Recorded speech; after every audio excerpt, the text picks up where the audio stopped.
So in the last video, we focused on privilege escalation on a Linux machine, and we used a kernel exploitation.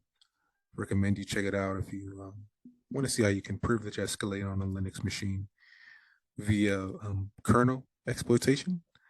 In this particular lab, we're going to be doing the same thing, but we're going to be doing it with pseudo privileges. So I'm going to go to the MITRE. This is one of the most important um, websites, or whatever you want to call open source intelligence, or just a tool that is very important.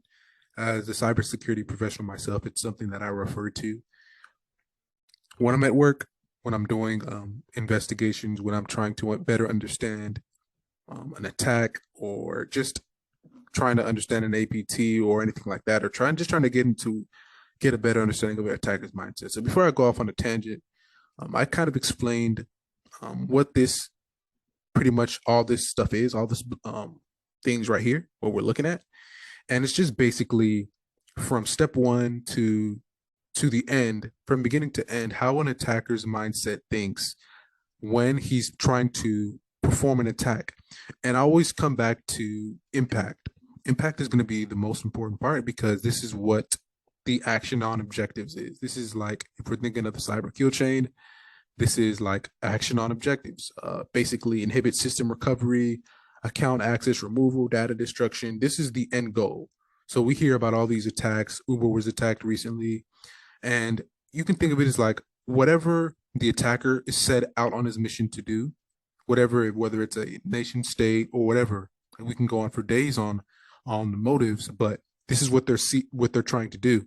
And they start here, obviously, with reconnaissance. Every attack starts here because it's without reconnaissance, obviously, is going to be the most important thing. You just don't go into a to a machine and then just start hacking into something. That's not how it works. You got to do reconnaissance, you got to get information.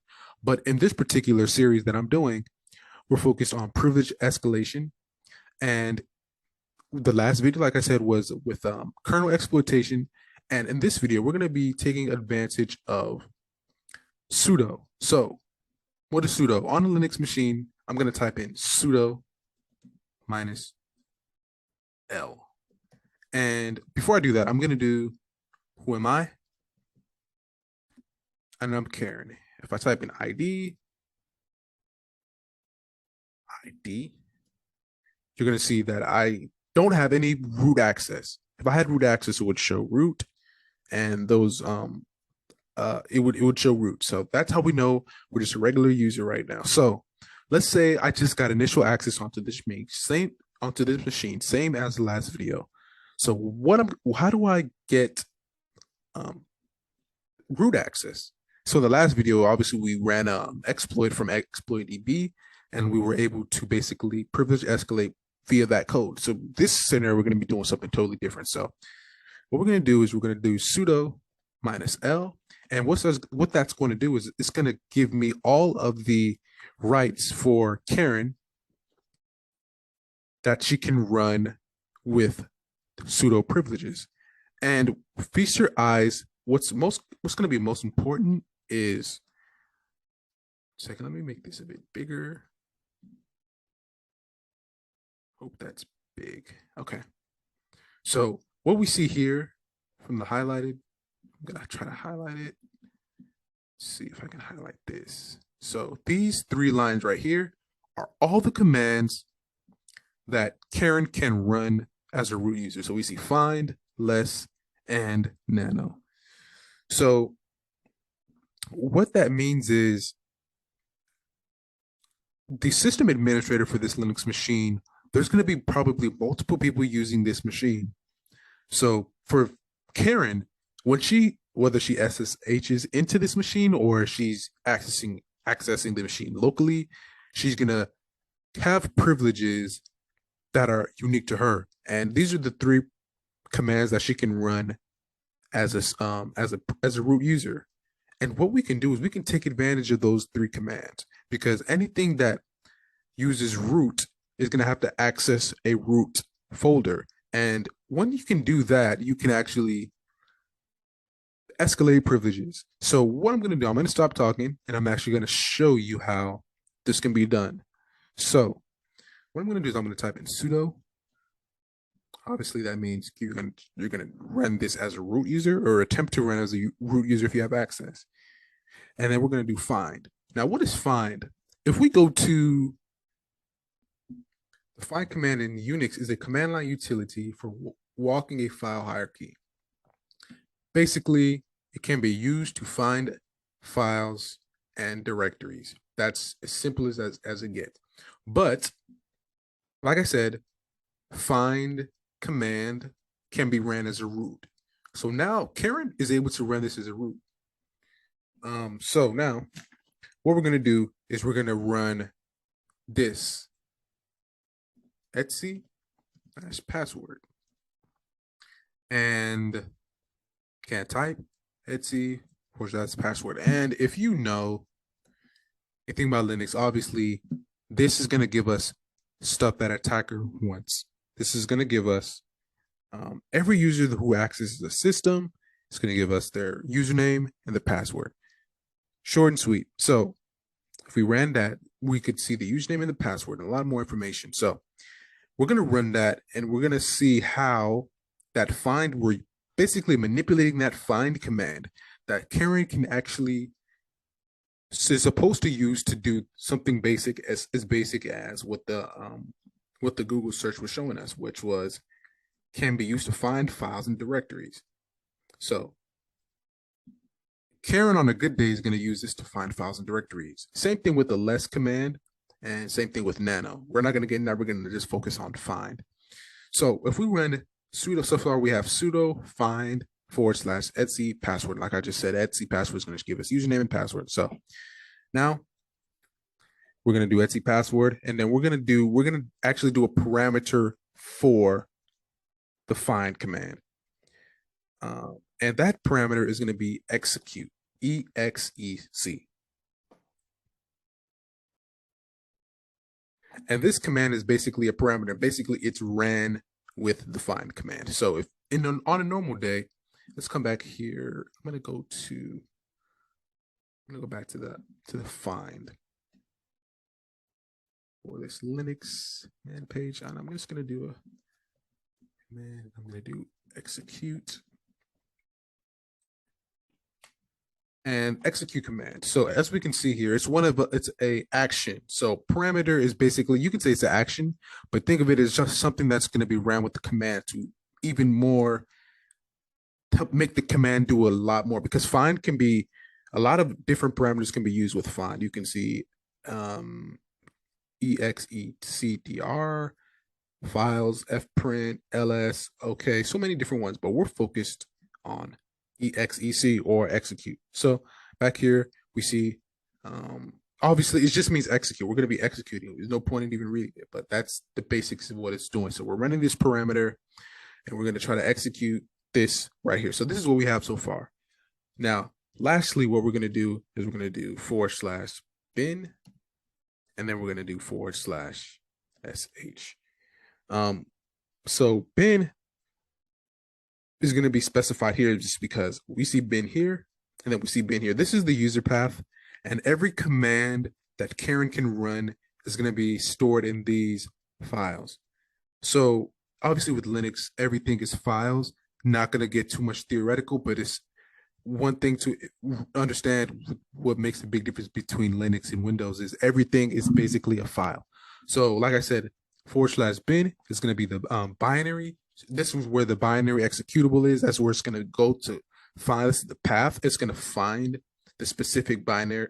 It's going to find the specific file for that binary. Then sh is going to actually execute what we're trying to run here. So if we don't have this sh here, it's not going to be able to execute this. Basically, is sudo find /sc /password. And this is what we're looking for. We're trying to get this right here, Etsy password. So now that we have that, we're missing one more thing. We have to end with this.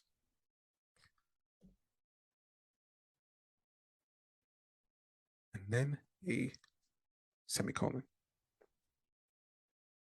this basically ends the command executed by the exec. So if we're going to be using this command, we have to end it with this. We have to end it with this. So we're going to use execute, we're going to end it with this. So now make sure we have everything correct. Sudo find password -exec. So now let's run it. And now what we see is it changed from a $sign to a number sign. So I'm going to do who am I again. And now we see root. Before we ran who am I, we saw Karen. Now we ran it again, we see that we are root. So what does this mean? I'm going to type in ID. And I can now see that the groups I am now part of is root, root, root. So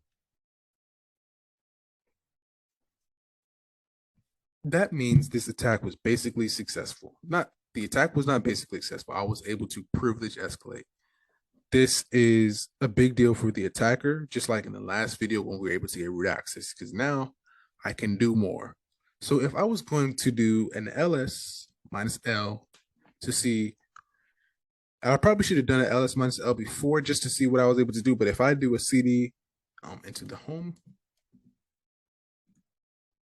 I do a ls -l. I'm trying to get into the habit of just doing Lisa to get everything I want. And we can see that we have Ubuntu. So we're going to change directories back into Ubuntu. And we're going to do ls -l again. We see flag 2.txt, and that basically is the tryhack.me flag. That basically tells us that we were able to successfully complete the challenge. So if I did a cat flag 2.txt, let's see what we get. We see THM, and this is obviously just the flag that we were able to find. So now we got into Etsy password. So what does that mean? What exactly does that mean? So if I did this, if we come back here, we can see Etsy is right here. And it's a directory. So what I'm going to do is I'm going to try to see if I can change directories to /Etsy /password. And we're probably going to get permission denied. Can't cd to Etsy /password. So what we're going to do is we're going to,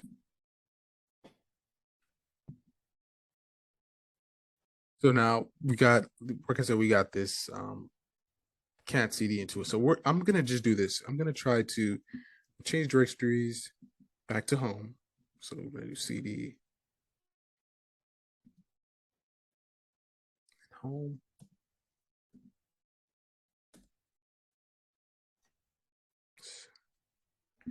See if we can do cd /home. All right, man. So we're back at home. So we're gonna do cat /etc wd. Let's see. I guess this. Boom. There we go. So we now see all the users, and we see their path, what they have access to. So we see somebody named Frank is also on this machine. We see Karen. And then we just see a lot of other stuff. We see Root, we see Damon, Ben, Sis, Games, Man, Apt, all these things here.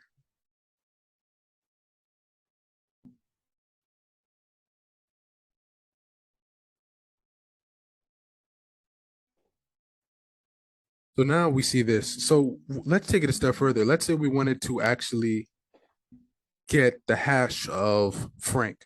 What we could do is we could do cat, and I'll just do shadow and file. Actually, that's not the right command. Let me actually just make this layer. How to find shadow. How to find Linux command shadow.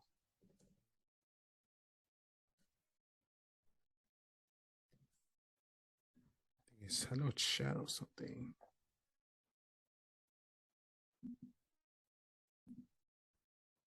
Let's see, shadow. My brain fell asleep. And Etsy and shadow. Cat Etsy shadow. Let's see, boom.